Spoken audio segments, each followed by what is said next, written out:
close out of it before I start my Okay. spiel.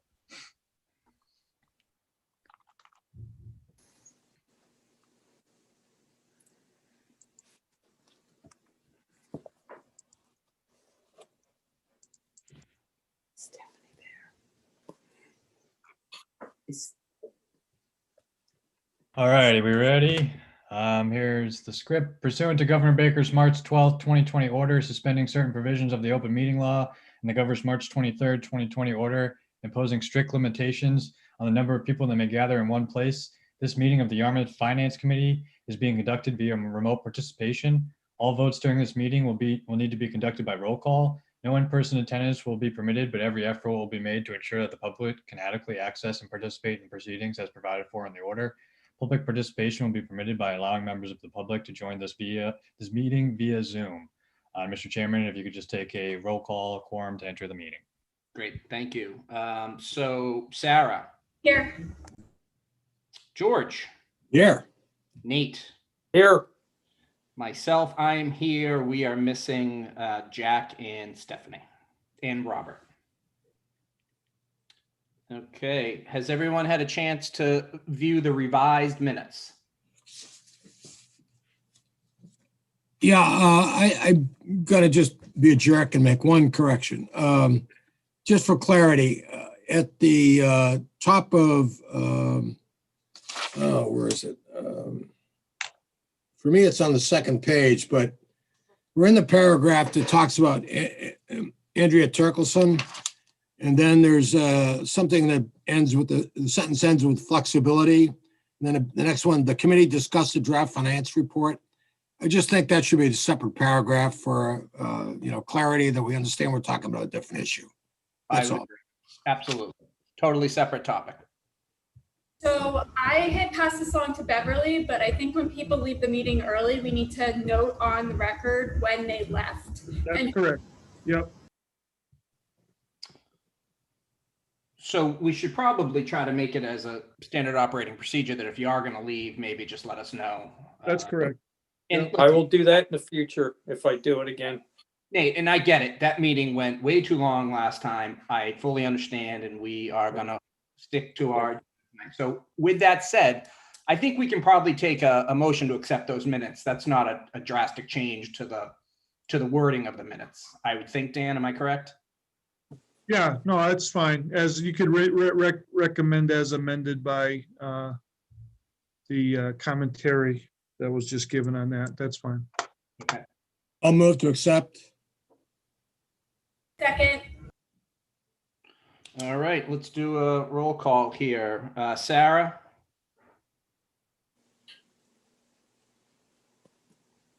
She's muted. Hi again. George? Aye. Nate? Aye. I think Stephanie just came on. No? Maybe? I don't know what we're voting on. So we're just accepting the minutes. I haven't had a chance to look at them, so I'm going to abstain. Okay. And I will vote yay as well.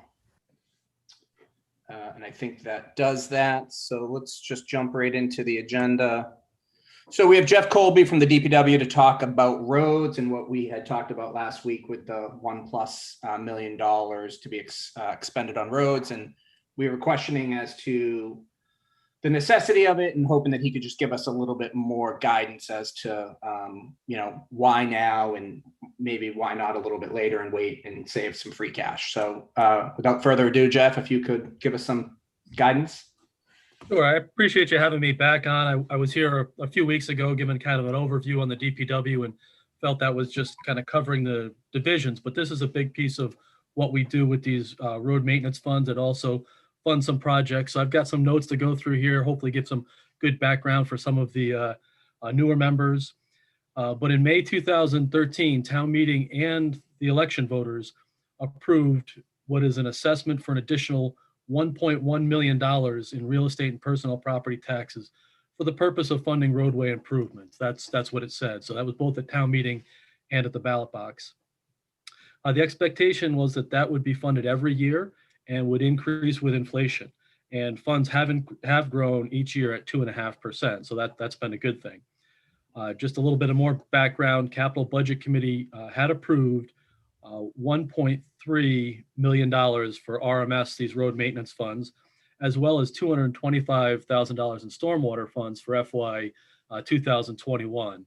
Those weren't moved on at the town meeting in the spring, as you all know, because those types of things were pushed off to this fall's town meeting.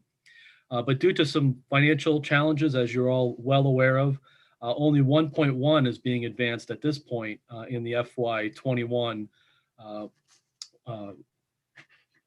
motion here, because that is consistent with that 1.1 million that the voters approved in 2013. At least that's part of the thinking behind that. That also is a reduction from what was previously approved, and we feel can continue to fund a lot of the different things that I'll cover here now. And I just want to be clear that in the operating budget, there's no funds, in the highway division or the engineering division or any of those DPW divisions for roadway patching and hot mix, crack sealing, drainage repair or installation of any kind of drainage, lines painting, any types of materials like stone or sand or concrete or precast concrete. If our highway crews need to do a repair, it's funded out of all the materials are funded out of these road maintenance funds. Guardrail repairs, any inspectors for road work, police details, keeping our crews safe on the road, if they're doing drainage work or just drainage cleaning, all funded out of roadway maintenance funds. And so that's important to note. Also, the other thing I want to mention is that these roadway maintenance funds do fund people. We have had some recent shifts where some of those staff salaries went into the water budget. I will say they do not do a whole lot to support water. They do a lot to support our roads and maintenance program, but we had to do what we needed to do to keep people employed with the possibility of delaying the road maintenance funds and then potentially even have those cut down even more from where they are. But there still remains people in that budget that are supported, primarily inspectors and police details. You probably have heard that we do get some Chapter 90 funds, some state aid funds. And in FY 21, that number is $842,000. We do get that, and that does supplement our program. But Chapter 90 can't be used for a lot of things. It can't be used for private roads. It can't be used for unaccepted roads. It can't be used for parking areas. And so nearly half of what the town maintains, we can't use Chapter 90 for. So that means if there's an emergency issue at a parking lot or a private road, drainage collapse, or some issue with the catch basin or patching issue, that's all the road maintenance funds that support that. So to get a little more background or data for you, we do have 140 miles of town roads and 90 miles of private roads that get maintained, 24 miles of sidewalks, as well as 28 road miles of parking areas. So there's some pretty significant infrastructure. I just want to kind of give some context behind the funds and what they go for. So we need approximately $2 million per year to keep the roads in a state of good repair. And that is a combination of those road maintenance funds as well as Chapter 90 that goes into that road maintenance program. I did send out some information, through Kyle and Mary Alice a little bit earlier this afternoon on what a good proactive and regular road maintenance program can benefit benefit the community. Hopefully you had a chance to look at some of that. If not, there is some good information on slides on that. There is currently some information that talks about pavement management and the curve associated with that. And when you invest money in proper routine maintenance, you don't have to deal with reconstruction or rehabilitation of roads. So there's some really good information in there. I would encourage you to look at. I know you don't have a lot of time to go in a lot of depth, so I won't cover that too much unless you have some questions about that. But just to give you a point of reference, the town road network is approximately a 81 in a pavement condition index. So if you see that in any literature and you want to know kind of roughly where we are, it's approximately an 81. Which is pretty good, but we want to stay there. We want to keep it at that level. We don't want it to drop off drastically. We don't want to pay more in future years to keep it up or get it back up to that level. So that's really where we are. So in order to do that, we take these road maintenance funds and we resurface approximately 20 miles of road every year. And that's on a once every 12-year cycle. So sometimes that can go to 13 years, but essentially that's 2/3 of these road maintenance funds are done in a chip sealing or road resurfacing mode. And when I first started to work with this chip sealing process, you've probably all seen it on different neighborhood roads or even some main roads where we use that. Um, the saran wrap example is what was given to me. It really is just a preservative on top of the road. It'll buy you a few more years, but you're not reconstructing the base of the road.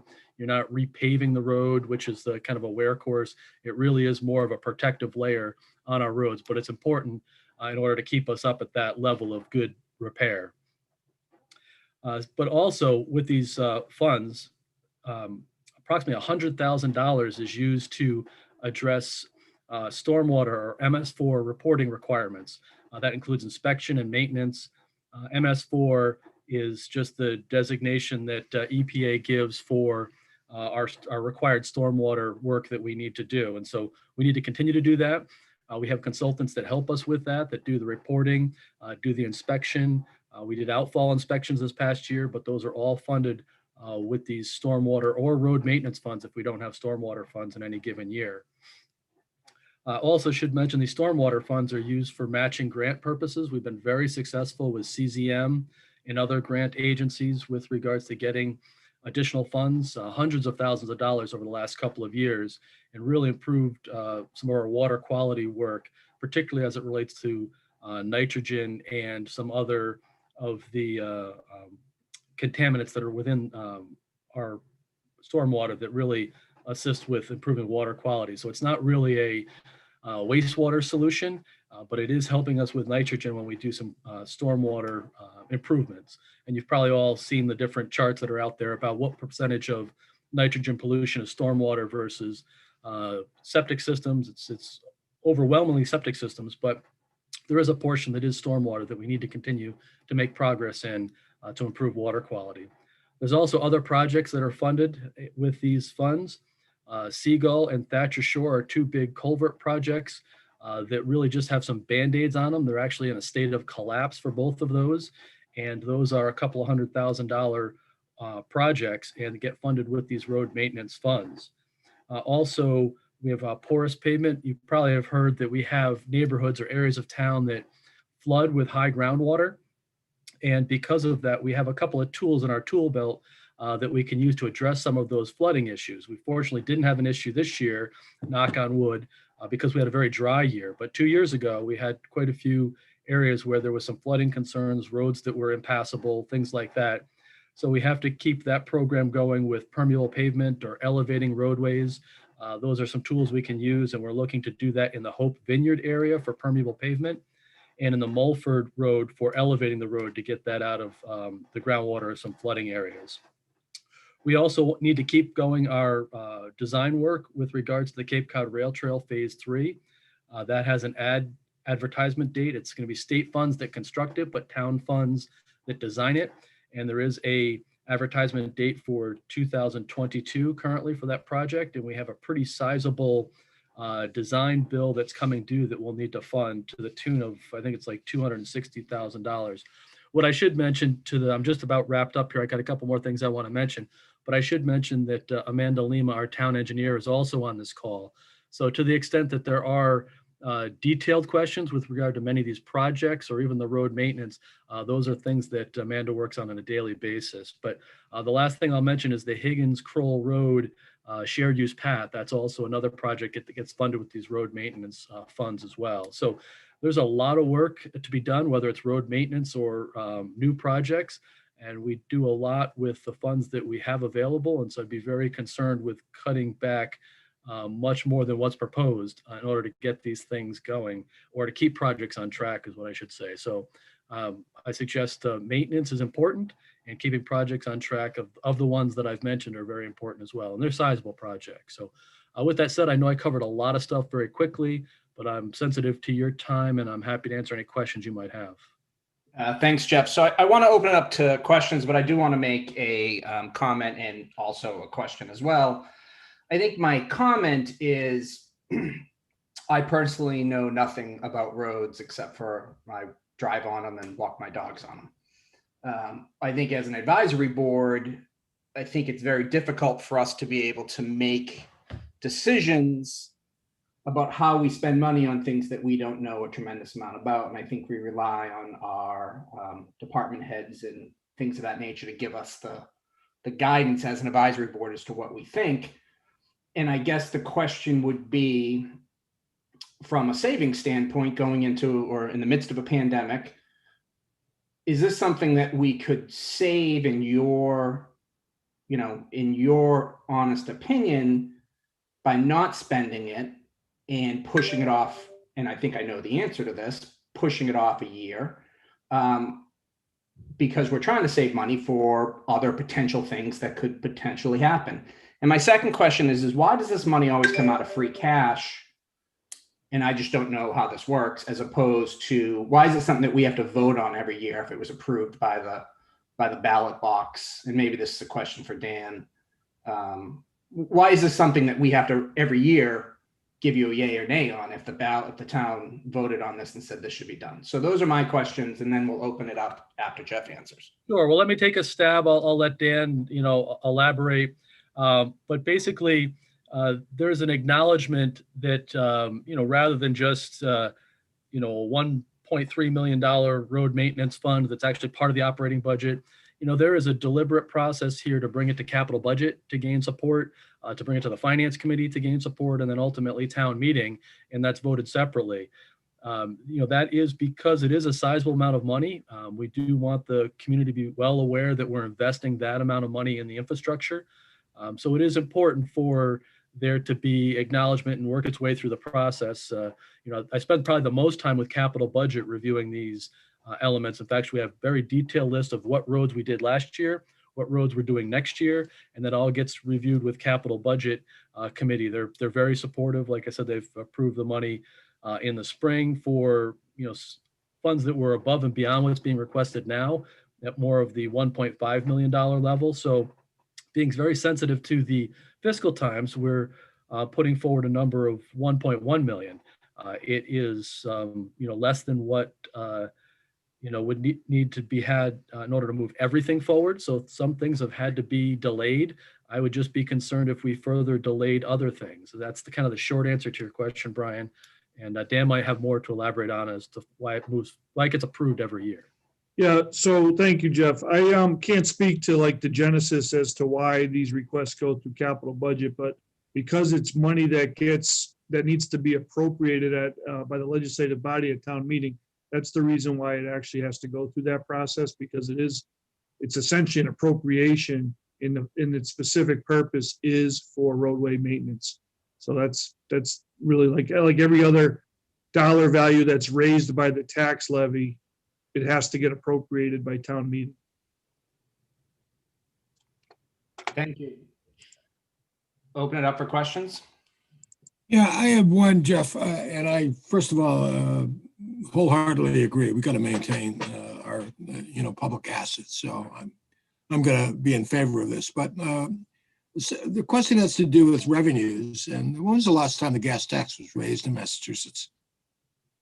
The funding source for Chapter 90.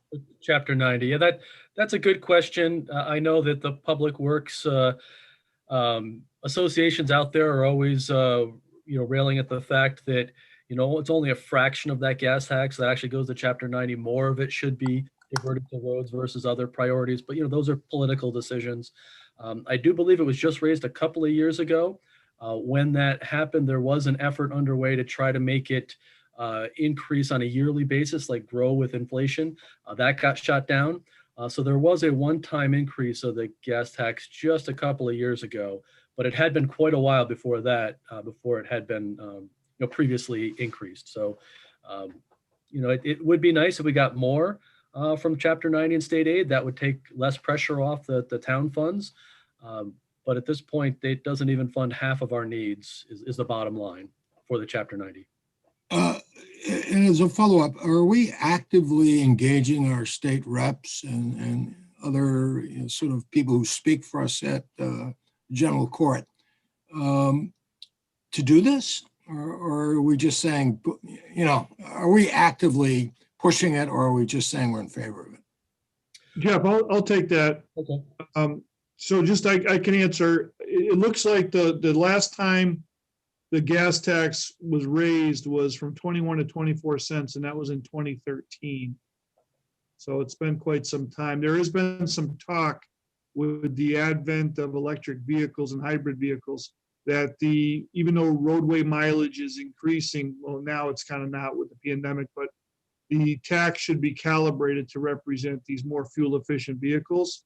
They tried to tackle that, to Jeff's point, with this indexed plan. And then there was a plan to talk about you'd have to report your mileage with a mileage tracker. And so that hasn't really gone anywhere, but the association, the professional trade group that represents municipalities, the Mass Municipal Association, every year on behalf of its member communities lobbies the legislature for a $300 million expenditure for Chapter 90. Right now, it's like, I don't know, X number of years, it's probably been at least since the big dig was over, $200 million. There was this one time when Governor Baker was first elected in his first year, Governor Patrick in his last budget had authorized $300 million, but they never expended it. But that one year, the Governor Baker, did release that extra $100 million. So Jeff, what's our Chapter 90 number? Is it like 690,000? Yeah, for a number of years, we're at that $200 million level for bond authorization that Dan just mentioned. It's at $842,000. Yeah, so roughly you would have gotten a third more of that with that 200 or with that 300 million to date, because the state's overall debt burden is problematic. There's been a lot of hesitancy by the legislature to just de facto approve the 300 million. One of the big problems Mass Highway has is they finance, or Mass DOT, a lot of their operational costs on these bonds, and that's, not generally looked at as a good way to finance things. So they've got some struggles there. To Jeff's point, I don't think, the best strategy for security of the road conditions is to control our own destiny on this particular topic. Thanks. Yep. Mr. Chairman, I have a question. Yes, go for it. So, Jeff, I'm kind of looking at this very basically. What is the cost, either financially or in terms of damage, I guess, of putting off this appropriation for another 6 months? Well, I'll let Amanda comment on some details, but there's a number of projects that would be delayed. Some of them require design, so it's not just a matter of pulling the trigger on the construction component of that. And I'm thinking of the culverts, and I'm thinking of some of the permeable pavement and elevating road projects. Typically the spring is our wettest period on Cape Cod, and we want to really be in a much better place and moving projects forward as we head into some of those seasons. So even if we don't have a project completely done, we can at least address the public's concerns that we are moving forward with some things. Those are items that are funded with the road maintenance funds. If we don't get this funded and it delays 6 months, the short answer to your question is everything will be delayed 6 months. And it is what it is, but that's kind of the short answer to your question. And Amanda, before you pipe, and I thank you, Jeff. I guess what I'm getting at is, like, I'm looking at sort of the cost benefit analysis and trying to find out if this were to get delayed 6 months or a year, does it go from costing us $1 million to costing us $1.5 million? Or are we, going to have a crater in the earth open up and swallow us all whole, which might not be the worst thing in this year. Basically, like, what's the downside of us delaying a little bit just to be cautious? I just want to be duly kind of informed of the consequences of that. Like, if there's a major downside that we're going to, like, totally throw something off, I want to know that. But otherwise, I'm kind of more feeling we ought to be a little bit more conservative here. Well, it's hard to quantify the exact cost. Certainly delaying the road maintenance, there is a cost, and that was demonstrated in some of the charts and graphs that I sent forward. The most telling piece to draw your attention to on those graphs is the proactive versus reactive maintenance. On that chart from Mass DOT, the reactive maintenance over a 40-year span costs $70 per square foot over 40 years. The proactive stance, which we clearly are in Yarmouth, where we do a lot of proactive maintenance, cost $40 per square yard over 40 years. So yeah, Kyle just pulled up the information, but it's almost double the cost to switch gears and do something in a more reactive basis versus proactive. But that's only a portion of the funds. As I mentioned in the beginning here, about 2/3 of those road maintenance funds are what I would call pavement management or pavement preservation. So you would be delaying that, some period of time. But the other delay component would be the other third of the project, other third of the costs are actual projects and moving them forward, either in design or construction. And as I mentioned, we actually have people that are part of those things. If we, completely delay all funding, we would be in danger of losing funding for police details. We use some of that from our routine mowing, routine catch basin cleaning, routine, repair of basins and pipes. Anytime we need a police officer on the road, it gets paid for from these funds. So, to the extent that, things get delayed or we don't get funded at all, there is some real concerns relative to that. Also, our roadway inspectors, and some of this is driven by not just the road work the town does, but some of the road work the utilities are doing. You probably all saw the work that National Grid did with paving White's Path and Great Western and High Bank Road. That was all paid for by National Grid as part of their gas main replacement program, which is great for us. But we had to have people there that ensured that we got the high quality product that we demand. And so those are paid for out of the road maintenance funds. So we also have people that inspect, road patches, that inspect National Grid's regular utility work, service connection work. Those things are funded out of the road maintenance funds as well. So there's a component that is not just what I would consider pavement preservation, but is actually more operational costs that are funded out of these road funds. I hope that answers your question. Sort of. I guess I look at it as of the appropriation that we're looking at, and I'm sorry, I work all day, so I don't have an opportunity to look at stuff in the middle of the day. But of the appropriation that you're looking for, what is the must-have? What percentage or what amount is must-have? And what amount is should have, and what amount is would like to have? That's what I'm trying to get at here. Well, I haven't really looked at it in those terms, so we probably have to get back to you with the more specific numbers.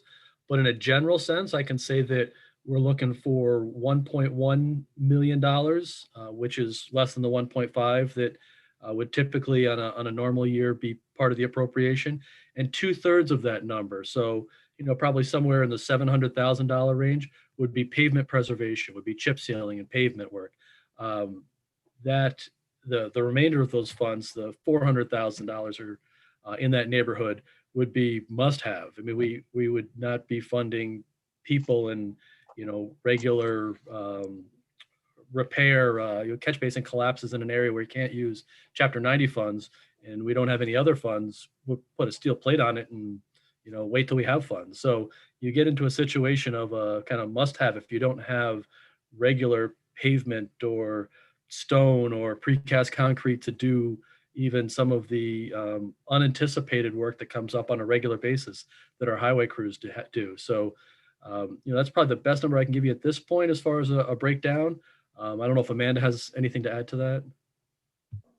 Yeah, I'd like to add a little bit, hopefully I can address a few of the questions that kind of popped in.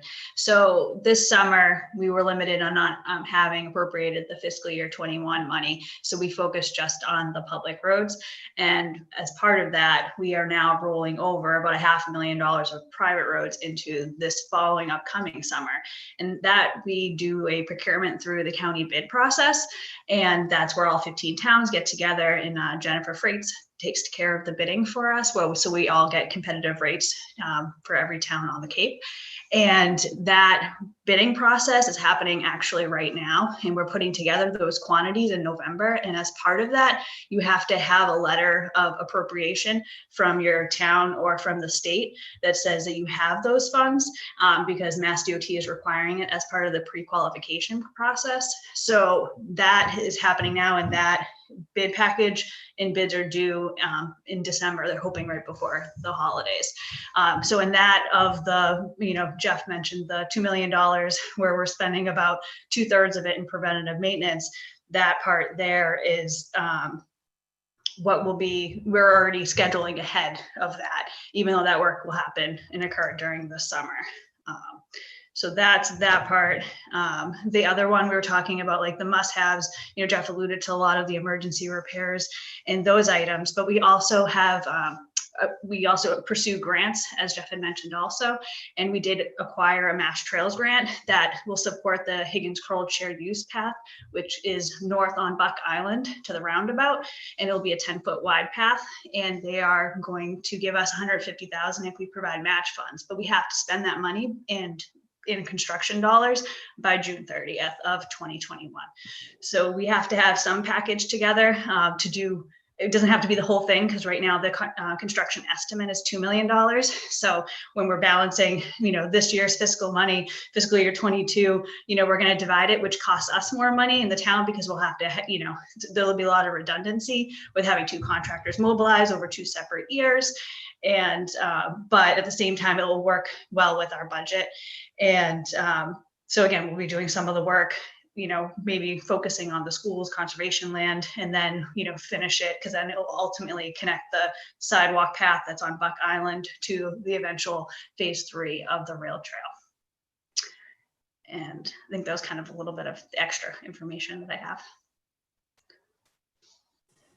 So to be clear, the bidding that's happening right now falls into the bucket of the 700,000 that's pavement preservation, correct? Correct. It's a little bit more because we can look at it with Chapter 90 combined. So we're estimating about 1.5 million in preventative maintenance for the summer of 21.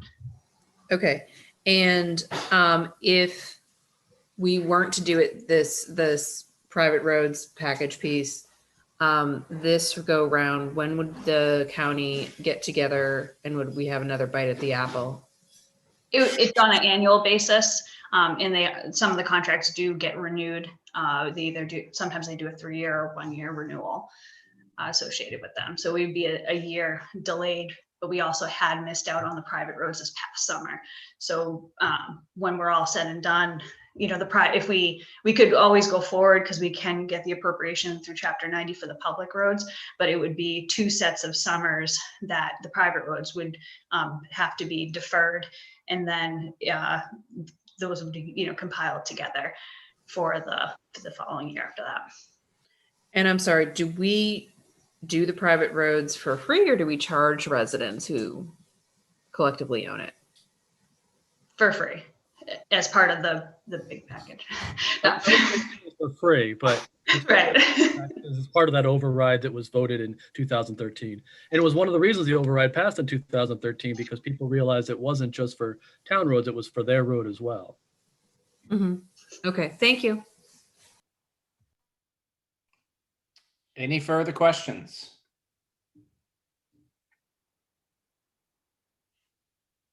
Okay, hearing none. Jeff, I think we're good. Amanda, I think we're good. Thanks for spending some time with us this evening. Okay, thank you for having us. Hopefully we kept you on schedule. Thank you. Yeah, compared to the normal way we go, we're doing pretty good. All right, have a good night. Thank you. Take care. Bye-bye.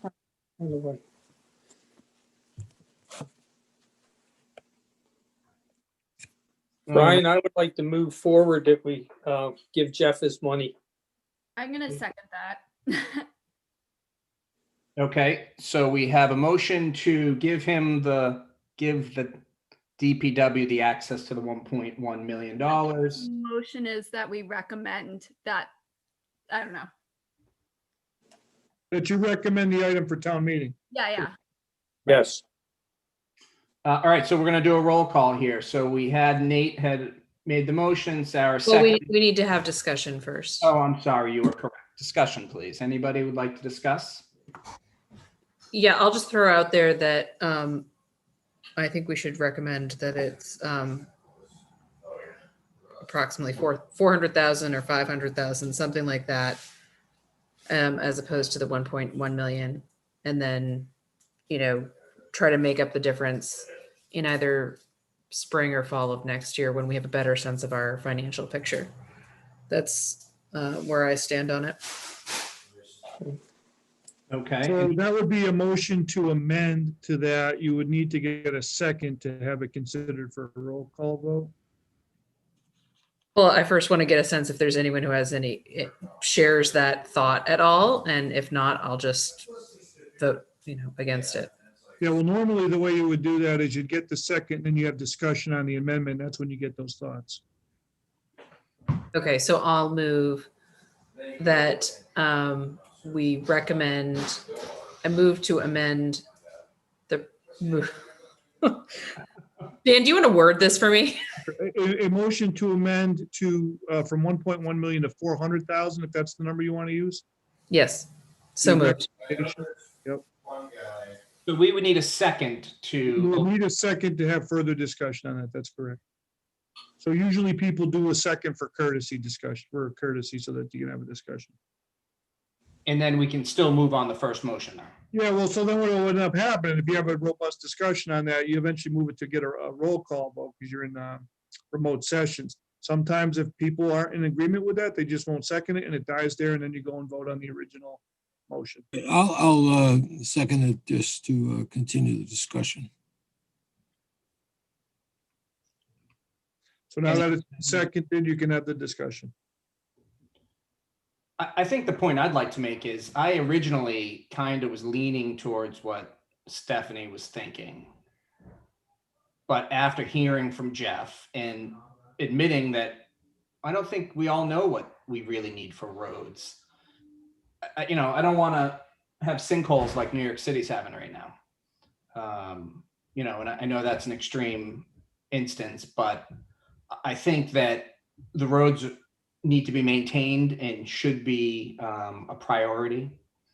So I defer to the experts, and I view Jeff as an expert in that matter. So that would be my opinion. And that's the way I feel. That I've lived here 20 years and the roads have always been kept up, and when snow plowing or whatever needs to be done, the roads have been good, and I'd hate the hamstringing, and then he has to come back next year and patch stuff, and can't get the people or whatever. I think it's the wrong place to try to save money. And I agree with that, and also feel that Jeff made it clear that he has already tried to trim wherever possible, and he came to us with a number that was trimmed already. In the end, I'm prepared to defer to Jeff's expertise, but I want to go back to Stephanie's question here. Could you explain to me, Stephanie, what you conceived the 400,000 to be spent on, as opposed to the difference between that and the requested amount? So just based on what Jeff described as sort of the must-have, which was more operational, and the sort of people funds to sort of make sure that projects, there was, police details, making sure that you have people clearing out grates, that type of stuff, like the stuff that's operational, and that he described as being kind of like, this is the must-have. That I have no problem funding that. I just look at the rest. That sounds like it's sort of the would be nice to have, or can possibly wait for 6 months or a year. The pavement preservation is being like I don't think that, again, I'm definitely not an expert in this area either, but if Jeff is saying we're at an 80 whatever in terms of our roads, I don't think, we're not talking about deferring it for like 5 years or 10 years. We're talking about potentially deferring for 6 months or 12 months. And It's, sort of I wasn't in a- sure I heard what he said, but the only thing that stuck in my mind was it was funding for, it's like police overtime to be, persons standing outside. Where a lot of other states, they just hire a person to be a flag waver. But I understand that's a curiosity of Massachusetts. Given that I grew up here, I was used to it. But anyway, that I just want to make sure I understood what that 400,000 was for. Second question, if someone can answer this for me, is, I have a sense if you choose not to have your road accepted by the town, I guess there's a benefit to that. So maybe those individuals should, if we could segregate out their private roads from the public roads, and just cut the amount that would have funded any, maintenance over the next 18-month period on private roads, if you will. That's the only other thought I have.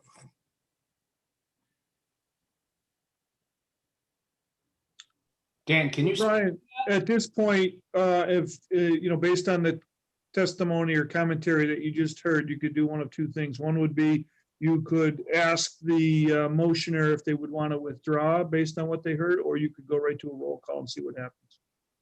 Roll call on the amended or the first one? On the amended request, correct. Okay, but before we do that, can you give us a little guidance as to I think the term is like semi-private roads, which I think a gigantic amount of Yarmouth is made up of. Yeah, well, so Jeff actually had an interesting commentary, because I've dealt with this situation with private roads for years and years. So one of the things that I guess has never really got lost on me, but he brought it to my attention, was the idea that this particular town went to the ballot box and passed an operational override specifically with the idea that there was this shortfall on these private roads. And over the years, what I found is that many, through no fault of any particular homeowners, they have bought into a home that they often, and I see it here in this job now, they often don't even know it's a private road. So it's unbeknownst to them until they typically contact the office as to, hey, how come this pothole doesn't get fixed? Or how come my pavement isn't in better condition?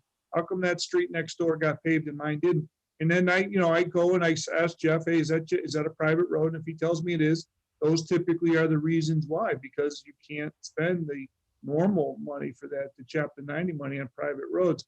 So the process of approving a road, and people will say, well, why don't they do that? Well, typically you're required, in order to pass standard, no community wants to typically take on the liability of a substandard constructed road, which many of these are.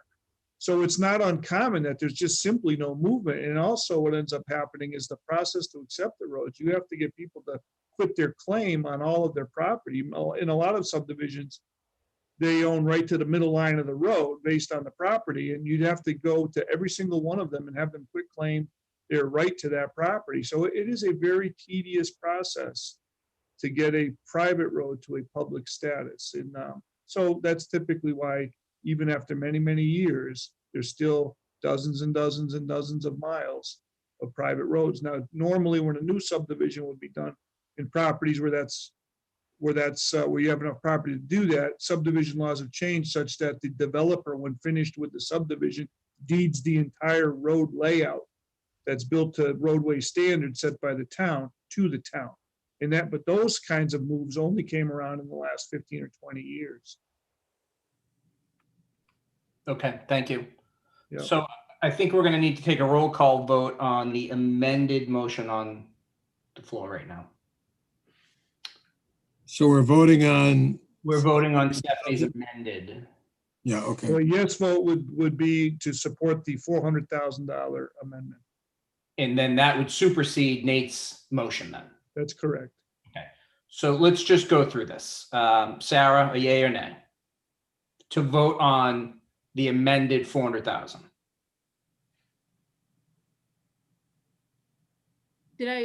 Sorry, nay. Nay, okay. George, Nay, Nate, Nay. myself's a nay, Stephanie. Yay. Okay. All right, so the motion is defeated, therefore you go back to a roll call of the original. Great. Okay, let's go right into that. Sarah, Aye. George, All right, Nate, Aye. Stephanie, Aye. myself as an aye as well. It passes unanimously. Okay. Let's see.